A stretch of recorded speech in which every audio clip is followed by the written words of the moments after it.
Son günlər ölkədə parlamentin tərkibi geniş müzakirələrə səbəb olub. Ramiz Mehdiyev məsələsi ortaya çıxandan sonra onun yaxın dairəsinə daxil olan deputatların adının mediada hallanması siyasi çevrələrdə dəyişikliklərin qaçılmaz olacağı ilə bağlı fərziyyələr doğurub.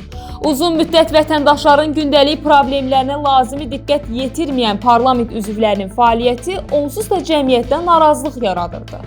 Belə bir fon isə həm parlamentin yenilənməsi, həm də növbədən kənar seçkilərin keçirilməsi barədə iddiaları aktuallaşdırır.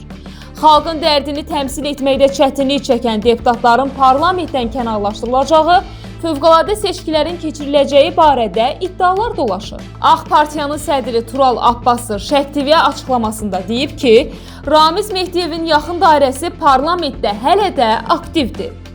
Ramiz Mehdiyevin təbii ki, dövlətin müxtəlif qurumlarında adamları və təsir imkanları var və bu danılmaz faktdır. Çünki adam illərlə dövlətin ən ali postlarından birində təmsil olunub və onun yetişdirdiyi, müxtəlif vəzifələrə yerləşdirdiyi kadrlar hələ də aktiv vəzifə başındadırlar və bu təbii ki, parlamentdə də ona yaxın, şəxsi anlamda yaxın olan və zamanında onun sayəsində siyasətə gəlmiş kifayət qədər düşünürəm ki, millət vəkili var.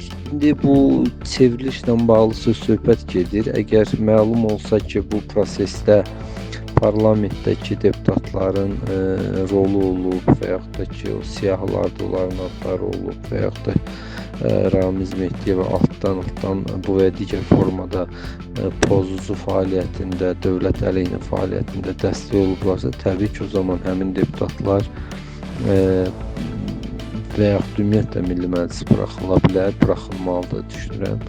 Siz Milli Məclis ümumiyyətlə çalışılmalıdır ki, xalqın etimadını doğruldan şəxslərdən ibarət olsun, xalqın səs verdiyi və xalqın legitimliyini tanıyacağı parlament olsun. Çünki yəni möhkəm, öz gücünü xalqdan alan parlament dövlət və dövlətçiliyin keşiyində daha möhkəm dura bilər. Nəinki hansısa şəxslərə borclu olan, hansısa şəxslərin sayəsində o postlara tutan Milli Məclis deputatlar. Yəni o baxımdan ümumiyyətlə mənim şəxsi fikrimi soruşursa, təbii ki, mən düşünürəm ki, bu parlament xalq nəzdində legitimliyini itirib və xalqın daha çox etimad edəcəyi və legitimliyini qəbul edəcəyi bir parlamentin olması daha yaxşı olar deyə düşünürəm.